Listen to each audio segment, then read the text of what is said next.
ਦੋਸਤੋ ਸਮਾਨ ਐਗਰੀਕਲਚਰ 'ਚ ਵੈਲਕਮ ਕਰਦੇ ਹਾਂ। ਗੱਲਾਂ ਮੰਡੀ ਦੇ ਅੰਦਰ ਅਸੀਂ ਮੌਜੂਦ ਹਾਂ। ਮੀਆਂ ਚੰਨੂ ਦੀ ਗੱਲਾਂ ਮੰਡੀ ਦੇ ਅੰਦਰ ਮਾਸ਼ਾਅੱਲਾ ਤੁਸੀਂ ਵੇਖਦੇ ਪਏ ਹੋ ਕਿਸ ਤਰ੍ਹਾਂ ਰੌਣਕ ਲੱਗੀ ਹੋਈ ਹੈ। ਇੱਧਰ ਗੰਦਮ ਦੀ ਬੋਲੀ ਸ਼ੁਰੂ ਹੋ ਚੁੱਕੀ ਆ ਤੇ ਆਪਾਂ ਵੇਖਦੇ ਹਾਂ ਜੀ ਵੀ ਗੰਦਮ ਕੀ ਰੇਟ ਤੇ ਫਰੋਖਤ ਹੁੰਦੀ ਆ।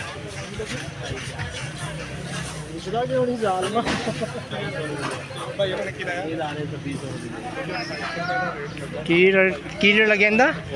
2800 ਲੱਗਾ, 2600 ਲਾਉਂਦੇ ਪਏ। ਅੱਗੇ 2800 ਲੱਗਿਆ, ਉਹਨੇ 2600 ਲਾ ਰਹੇ ਆ। ਤੁਸੀਂ ਲਈ ਆ ਤੂੰ ਲਈ ਆ ਇਹ ਕਿਸ ਰੇਟ ਤੇ ਵੇਚੀ?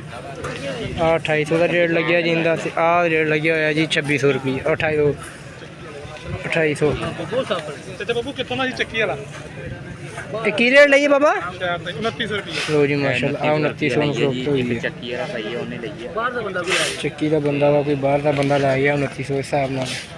ਅੱਜ ਗੱਲਾਂ ਮੰਡੀ ਦੇ ਅੰਦਰ ਜਿਹੜੀ ਗੰਦਮ ਦੀ ਸੂਰਤ ਹਾਲ ਆ ਉਹ ਕੁਛ ਡਾਊਨ ਹੀ ਨਜ਼ਰ ਆ ਰਹੀ ਹੈ। ਇਨਸ਼ਾਅੱਲਾ ਇੱਕ ਨਵੀਂ ਵੀਡੀਓ ਨਾਲ ਆਪਾਂ ਦੁਬਾਰਾ ਮਿਲਾਂਗੇ ਤੇ ਆਪਾਂ ਤੁਹਾਨੂੰ ਮਕਈ ਦੀ ਸੂਰਤ ਹਾਲ ਦਿਖਾਉਂਦੇ ਹਾਂ। ਬਾਕੀ ਮਾਸ਼ਾਅੱਲਾ ਮੰਡੀ ਦੀ ਸੂਰਤ ਹਾਲ ਤੁਸੀਂ ਚੈੱਕ ਕਰੋ